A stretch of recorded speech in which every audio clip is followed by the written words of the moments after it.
Hello? Hello? Hello? Hello and welcome to your new summer job at the new and improved Flippy Fazbear's Pizza. I'm here to talk you through some of the things you can expect to see during your first week here and to help you get started down this new and exciting career path. Now, I want you to forget anything you may have heard about the old locations, you know. Some people still have a somewhat negative impression of the company. That old restaurant was kind of left to rot for quite a while, but I want to reassure you, Fazbear Entertainment is committed to family fun and above all, safety. They've spent a small fortune on these new animatronics. Facial recognition, advanced mobility, they even let them walk around during the day. Isn't that neat? But most importantly, they're all tied into some kind of criminal database so they can detect a predator a mile away. Heck, we should be paying them to guard you.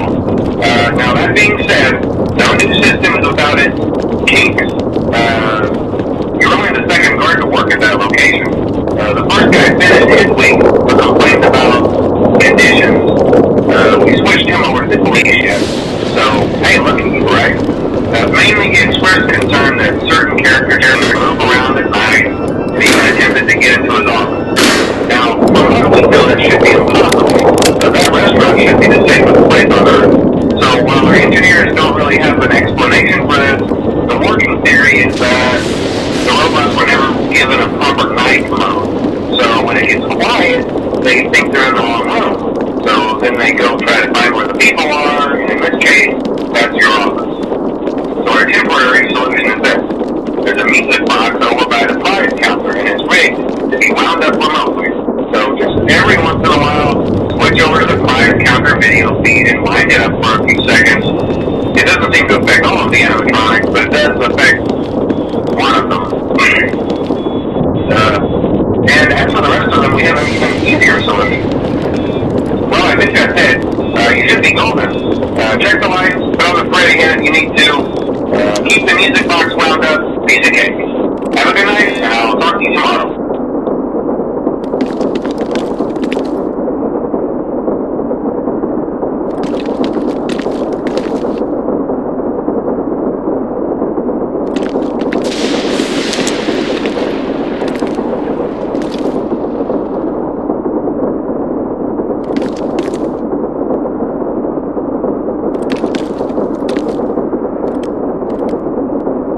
Toy Chica, it's so good to see you. You are one of my favorite Five Nights at Freddy's animatronic characters. But I can't stay at the stage. I have to get back to work.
Alright, so I just have to check the cameras, use the doors, and keep the music box wound up every so often. Seems easy enough.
Tech should work on them too, so whatever. I love those old characters. Did you ever see Foxy the Pirate? Foxy ever appear in the hallway? Probably not. I was just curious. Like I said, he was always my favorite. They tried to remake Foxy, you know? They thought the first one was too scary, so they redesigned them to be more kid-friendly instead of a kids' code. To keep the toddlers entertained, you know? But kids these days just can't keep their hands to themselves. The staff literally had to put Foxy back together at the end of every shift. Eventually they just stopped trying and left him as some kind of take apart, put back together attraction. There is just a mess of parts. I think the employees refer to him as just the mangle. Oh hey, before I go, I wanted to ease your mind about any rumors you might have heard lately. You know how these local stories come and seldom mean anything. I can personally assure you that whatever is going on out there, however tragic it may be, has nothing to do with our establishment. It's just all rumor and speculation, people trying to make a buck, you know. There are guard investigations reported, nothing unusual, and keep on watch from opening till close. Okay, well anyway, hang in there and I'll talk with you tomorrow.